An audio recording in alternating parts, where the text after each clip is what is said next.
ನಮಸ್ಕಾರ ಎಲ್ಲರಿಗೂ. ನಾನಿವತ್ತು ಕ್ರಂಚಿಯಾದ ಅಷ್ಟೇ ಪಳ್ಳಾದ ಮಾರ್ಕೆಟ್ ಸ್ಟೈಲ್ನಲ್ಲಿ ಯಾವ ರೀತಿ ಶೇಂಗಾ ಚಿಕ್ಕಿಯನ್ನು ಮಾಡ್ತಾರೋ ಅದೇ ರೀತಿಯಾಗಿ ಒಂದು ಸೀಕ್ರೆಟ್ ಇಂಗ್ರೀಡಿಯೆಂಟ್ಸ್ನ ಹಾಕಿ ಯಾವ ರೀತಿ ತುಂಬಾ ಕ್ರಂಚಿಯಾಗಿ ಈ ಶೇಂಗಾ ಚಿಕ್ಕಿನ ಮಾಡ್ಬೋದು ಅಂತ ತೋರಿಸಿಕೊಡ್ತಾ ಇದ್ದೀನಿ. ಮೊದಲಿಗೆ ನಾನಿಲ್ಲಿ ಒಂದು ಕಡಾಯಿನ ತಗೊಂಡು ಅದಕ್ಕೆ 1 ಕಪ್ ಆಗುವಷ್ಟು ಶೇಂಗಾ ಬೀಜನ ಸೇರಿಸ್ಕೊಳ್ತಾ ಇದ್ದೀನಿ. ನೋಡಿ, 1 ಕಪ್ ಆಗುವಷ್ಟು ಶೇಂಗಾ ಬೀಜನ ಸೇರಿಸ್ಕೊಂಡು ಸ್ಟವ್ ಮೇಲೆ ಕಡಾಯಿನ ಇಟ್ಕೊಂಡು ಈ ರೀತಿಯಾಗಿ ಫ್ರೈ ಮಾಡ್ಕೊಳ್ಬೇಕು.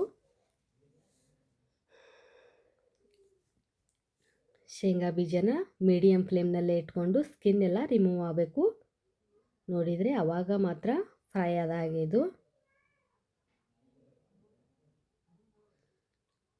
ಶೇಂಗಾ ಚಕ್ಕಿ ಮಾಡುವಾಗ ಶೇಂಗಾನ ಫ್ರೈ ಮಾಡೋದು ತುಂಬ ಇಂಪಾರ್ಟೆಂಟು. ತುಂಬಾ ಚೆನ್ನಾಗಿ ಫ್ರೈ ಮಾಡಬೇಕು. ಸ್ಕಿನ್ ಎಲ್ಲ ಬಿಟ್ಕೊಂಡು ಬರಬೇಕು. ನೋಡಿ, ಇವಾಗ ಸ್ಕಿನ್ ಬಿಟ್ಕೊಂಡು ಬರ್ತಾ ಇದೆ. ಇವಾಗ ಚೆನ್ನಾಗಿ ಫ್ರೈ ಆಗಿದೆ ಅಂತ ಅರ್ಥ. ಇವಾಗ ಸ್ಟವ್ನ ಆಫ್ ಮಾಡಿ ಒಂದು ಲಿಡ್ಡನ್ನು ಕ್ಲೋಸ್ ಮಾಡಿ ಸೈಡಿಗೆ ತೆಗೆದಿಡ್ತಾ ಇದ್ದೀನಿ. ಇವಾಗ ಇದಕ್ಕೆ ಪಾಕ ಮಾಡ್ಕೊಳ್ಳೋದಕ್ಕೆ ಬೆಲ್ಲನ ಕಟ್ ಮಾಡಿ ಇಟ್ಕೊಳ್ತಾ ಇದ್ದೀನಿ. 1 ಕಪ್ ಶೇಂಗಾ ಬೀಜನ ತೊಗೊಂಡಿದ್ದೀನಿ. ಅದಕ್ಕೆ ಪಾಕಕ್ಕೆ 1 ಕಪ್ಗಿಂತ ಕಡಿಮೆ ಬೆಲ್ಲನ ಬಳಸ್ಕೊಳ್ತಾ ಇದ್ದೀನಿ. ಸ್ವೀಟ್ ತುಂಬಾ ಬೇಕು ಅನ್ನೋರು 1 ಕಪ್ ತೊಗೊಳ್ಬಹುದು. ನಾನಿಲ್ಲಿ ಪರ್ಫೆಕ್ಟ್ ಆಗಿ 1 ಕಪ್ಗಿಂತ ಕಡಿಮೆ ತೊಗೊಳ್ತಾ ಇದ್ದೀನಿ. ಇವಾಗ ಶೇಂಗಾ ಬೀಜ ಎಲ್ಲ ತಣ್ಣಗಾಗಿದೆ. ಇದನ್ನು ಈ ರೀತಿಯಾಗಿ ಶೇಂಗಾ ಬೀಜನೆಲ್ಲ ಹೋಳು ಮಾಡ್ಕೊಳ್ಬೇಕು. ಸಿಪ್ಪೆನೆಲ್ಲ ಬಿಡಿಸ್ಕೊಂಡು ಮೆಷರ್ನ ಸಹಾಯದಿಂದ ಈ ರೀತಿಯಾಗಿ ಶೇಂಗಾ ಬೀಜನೆಲ್ಲ ಸಿಪ್ಪೆನ ಬಿಡಿಸ್ಕೊಂಡು ಹೋಳು ಮಾಡ್ಕೊಳ್ತಾ ಇದ್ದೀನಿ. ಕೈಯಿಂದ ಈ ರೀತಿ ತಿಕ್ಕಿದರೆ ಎಲ್ಲನೂ ಚೆನ್ನಾಗಿ ಸಿಪ್ಪೆ ಬಿಟ್ಕೊಂಡು ಬರ್ತವೆ ಶೇಂಗಾ ಕಾಳು ಎಲ್ಲ. ನಂತರ ಎಲ್ಲನೂ ಸ್ವಚ್ಛ ಮಾಡಿಕೊಂಡು ಇದನ್ನು ಈ ರೀತಿ ಮೆಷರ್ನ ಸಹಾಯದಿಂದ ಸ್ವಲ್ಪನೇ ತುಂಡು ತುಂಡಾಗಿ ಮಾಡ್ಕೊಳ್ತಾ ಇದ್ದೀನಿ.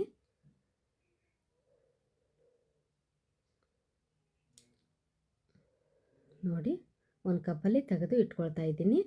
ನಂತರ ಸ್ಟವ್ನ ಆನ್ ಮಾಡಿ ಕಡಾಯಿನ ಇಟ್ಟು ಅದಕ್ಕೆ ಬೆಲ್ಲನ ಸೇರಿಸ್ಕೊಳ್ತಾ ಇದ್ದೀನಿ. 1 ಕಪ್ಗಿಂತ ಸ್ವಲ್ಪ ಕಡಿಮೆ ಇದೆ ಮಾತ್ರ. ಈ ಪಾಕಕ್ಕೆ ನಾವು ನೀರನ್ನು ಸೇರಿಸ್ಕೊಳ್ಳೋದು ಬೇಡ. ನೀರನ್ನು ಸೇರಿಸ್ಕೊಳ್ಳೋದನ್ನೇ ಪಾಕ ತೆಗಿಬೇಕು. ಆವಾಗ ಮಾತ್ರ ತುಂಬ ಚೆನ್ನಾಗಿ ಬರುತ್ತೆ ಮತ್ತು ಪಾಕ ಕೂಡ ಬೇಗ ಬರುತ್ತೆ. ನೋಡಿ, ಇವಾಗ ಪಾಕ ತುಂಬಾ ಬೇಗ ಬರುತ್ತೆ. ಈ ಕಡೆ ಪಾಕ ರೆಡಿ ಆಗ್ತಿದೆ. ನಾನಿಲ್ಲಿ ಒಂದು ತಟ್ಟೆಗೆ 1 ಟೀ ಸ್ಪೂನ್ ಆಗುವಷ್ಟು ತುಪ್ಪನ ಸವರಿ ಇಟ್ಕೊಳ್ತಾ ಇದ್ದೀನಿ. ಈ ರೀತಿಯಾಗಿ ಪ್ಲೇಟ್ ತುಂಬ ಎಲ್ಲ ಸ್ಪ್ರೆಡ್ ಮಾಡ್ಕೊಳ್ಬೇಕು ತುಪ್ಪನ.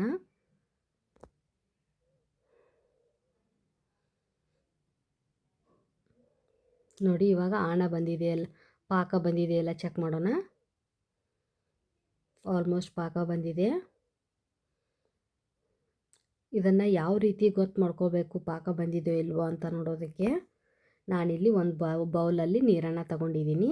ನೀರನ್ನು ತಗೊಂಡು ಈ ರೀತಿ ಪಾಕನ ಬಿಡಬೇಕು. ಪಾಕನ ಬಿಟ್ಟರೆ ಒಂದು 5 ಸೆಕೆಂಡ್ ಆದಮೇಲೆ ಪಾಕ ಗಟ್ಟಿಯಾಗಬೇಕು. ಮೇಲಿಂದ ಕೆಳಗೆ ಬಿಟ್ಟರೆ ಟಕ್ ಅಂತ ಸಪ್ಪಳ ಆಗಬೇಕು. ಆ ರೀತಿಯಾಗಿ ಇದ್ದಾಗ ಮಾತ್ರ ಪಾಕ ಬಂದಿದೆ ಅಂತ ಅರ್ಥ. ಮತ್ತು ಈಸಿಯಾಗಿ ಬ್ರೇಕ್ ಆಗಬೇಕು, ಕ್ರಂಚಿಯಾಗಿ ಅದು ಟಕ್ ಅಂತ ಸೌಂಡ್ ಬಂದರೆ ಮತ್ತು ಕಟ್ ಆಗಬೇಕು. ಆವಾಗ ಮಾತ್ರ ಪಾಕ ಬಂದಿದೆ ಅಂತ ಅರ್ಥ. ನೋಡಿ, ಇವಾಗ ಕಟ್ ಆಗ್ತಿದೆ, ಪಾಕ ಬಂದಿದೆ. ಇದಕ್ಕೆ ಒಂದು ಸೀಕ್ರೆಟ್ ಇಂಗ್ರೀಡಿಯೆಂಟ್ಸ್ ಏನಂತ ಅಂದರೆ ಅದನ್ನು ಇವಾಗ ಸೇರಿಸ್ಕೊಳ್ಬೇಕು. ಆವಾಗ ಮಾತ್ರ ತುಂಬಾ ಕ್ರಂಚಿಯಾಗಿ ಬರುತ್ತವೆ ಶೇಂಗಾ ಚಕ್ಕಿ. ಇಲ್ಲಾಂದರೆ ಜೆಲ್ಲಿ ಟೈಪ್ ಬರುತ್ತೆ, ಚೆನ್ನಾಗಿ ಬರೋದಿಲ್ಲ, ಅಂಟಂಟಾಗಿ ಇರುತ್ತೆ. ಈ ಒಂದು ಸೀಕ್ರೆಟ್ ಪದಾರ್ಥನ ಸೇರಿಸೋದ್ರಿಂದ ತುಂಬಾ ಚೆನ್ನಾಗಿ ಶೇಂಗಾ ಚಕ್ಕಿ ಬರುತ್ತೆ ಅಂತ ಹೇಳ್ಬೋದು. ಆ ಸೀಕ್ರೆಟ್ ಪದಾರ್ಥ ಏನಂದರೆ ಅಡಿಗೆ ಸೋಡಾ. 1 ಟೀ ಸ್ಪೂನ್ ಆಗುವಷ್ಟು ಅಡಿಗೆ ಸೋಡಾನ ಸೇರಿಸ್ಕೊಳ್ತಾ ಇದ್ದೀನಿ ನಾನಿಲ್ಲಿ. ಈ ಅಡಿಗೆ ಸೋಡಾನ ಹಾಕೊಂಡ್ಮೇಲೆ ಕಲರ್ ಸ್ವಲ್ಪ ಚೇಂಜ್ ಆಗುತ್ತೆ ಪಾಕದ್ದು.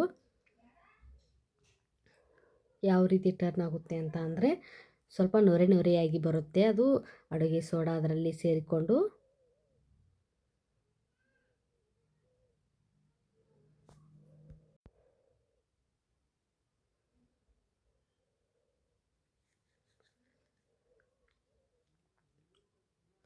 ನೋಡಿ ಇವಾಗ ರೆಡಿ ಆಯಿತು. ಇದಕ್ಕೆ ಶೇಂಗಾ ಬೀಜನ ಎಲ್ಲ ಸೇರಿಸ್ಕೊಳ್ತಾ ಇದ್ದೀನಿ. ಸೇರಿಸ್ಕೊಂಡಾದ್ಮೇಲೆ ಎಲ್ಲನೂ ಪಾಕ ಒಂದಕ್ಕೊಂದು ಅಂಟ್ಕೊಳ್ಬೇಕು. ಆ ರೀತಿಯಾಗಿ ಚೆನ್ನಾಗಿ ಮಿಕ್ಸ್ ಮಾಡ್ಕೊಳ್ಬೇಕು. ಮನೇಲಿ ಖಂಡಿತ ಟ್ರೈ ಮಾಡಿ.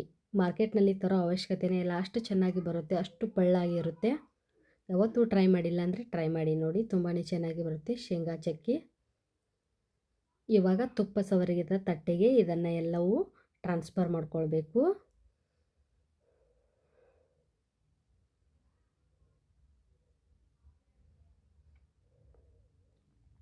ನೋಡಿ ಇವಾಗ ಸ್ಪೂನ್ನ ಸ್ಪ್ಯಾಚುಲಾ ಸಹಾಯದಿಂದ ಎಲ್ಲನೂ ಈವನ್ ಆಗಿ ಸ್ಪ್ರೆಡ್ ಮಾಡ್ಕೊಳ್ಬೇಕು.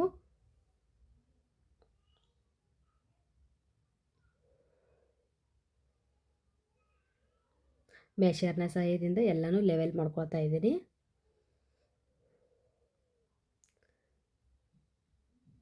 ನೋಡಿ ಇವಾಗ ಬಿಸಿ ಇರುವಾಗಲೇ ಚಾಕುವಿನ ಸಹಾಯದಿಂದ ನಮಗೆ ಯಾವ ಆಕಾರಕ್ಕೆ ಬೇಕೋ ಆ ಆಕಾರಕ್ಕೆ ಕಟ್ ಮಾಡಿ ಇಟ್ಕೊಳ್ಬೇಕು. ಇಲ್ಲ ಅಂದರೆ ಗಟ್ಟಿ ಆದ ಮೇಲೆ ಕಟ್ ಮಾಡ್ಕೊಳ್ಳೋದಕ್ಕೆ ಬರೋದಿಲ್ಲ. ಆದ ಕಾರಣ ನೋಡಿ ನಾನಿಲ್ಲಿ ಸ್ಕ್ವೇರ್ ಆಕಾರದಲ್ಲಿ ಕಟ್ ಮಾಡ್ಕೊಳ್ತಾ ಇದ್ದೀನಿ. ಪೆಟ್ಟಿ ಅಂಗಡಿಯಲ್ಲಿ ಸ್ಕ್ವೇರ್ ಆಕಾರದಲ್ಲಿ ಇರುತ್ತವೆ, ಅದೇ ರೀತಿಯಾಗಿ ಕಟ್ ಮಾಡ್ಕೊಳ್ತಾ ಇದ್ದೀನಿ.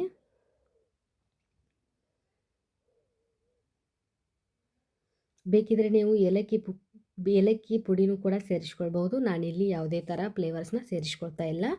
ಯಾವುದನ್ನು ಸೇರಿಸ್ಕೊಳ್ಳೋದೇನೂ ಕೂಡ ತುಂಬಾ ಚೆನ್ನಾಗಿ ಬರುತ್ತೆ ಈ ಟೇಸ್ಟು.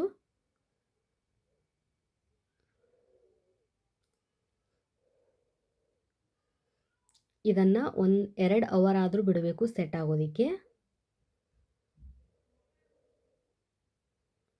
ನೋಡಿ ಇವಾಗ 2 ಅವರ್ ಬಿಡ್ತಾ ಇದ್ದೀನಿ ಸೆಟ್ ಆದಮೇಲೆ ಈ ರೀತಿಯಾಗಿ ನೋಡಿ, ಈ ರೀತಿಯಾಗಿ ಬಿಡಿಸ್ಕೊಂಡಿದ್ದೀನಿ.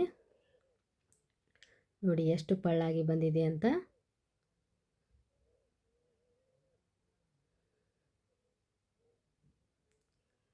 ನೋಡಿ ಇವಾಗ ರೆಡಿ ಆಯಿತು ನಮ್ಮ ಮಾರ್ಕೆಟ್ ಸ್ಟೈಲ್ನಲ್ಲಿ ಒಂದು ಸೀಕ್ರೆಟ್ ಪದಾರ್ಥನ ಬಳಸಿ ತುಂಬಾ ಚೆನ್ನಾಗಿ ಪೆಟ್ಟಿ ಅಂಗಡಿ ಶೈಲಿಯಲ್ಲಿ ಶೇಂಗಾ ಚಕ್ಕಿನ ತುಂಬಾ ಕ್ರಂಚಿಯಾಗಿ ಮತ್ತು ಪಳ್ಳಾಗಿ ಮಾಡಬಹುದು ಅಂತ ತೋರಿಸಿಕೊಡ್ತಾ ಇದ್ದೀನಿ. ಯಾವತ್ತೂ ಟ್ರೈ ಮಾಡಿಲ್ಲ ಅಂದರೆ ಟ್ರೈ ಮಾಡಿ ನೋಡಿ ಎಷ್ಟು ಈಸಿಯಾಗಿ ಬ್ರೇಕ್ ಆಗ್ತಿದೆ ಅಂತ. ತುಂಬಾ ಚೆನ್ನಾಗಿರುತ್ತೆ. Must try recipe. Thank you.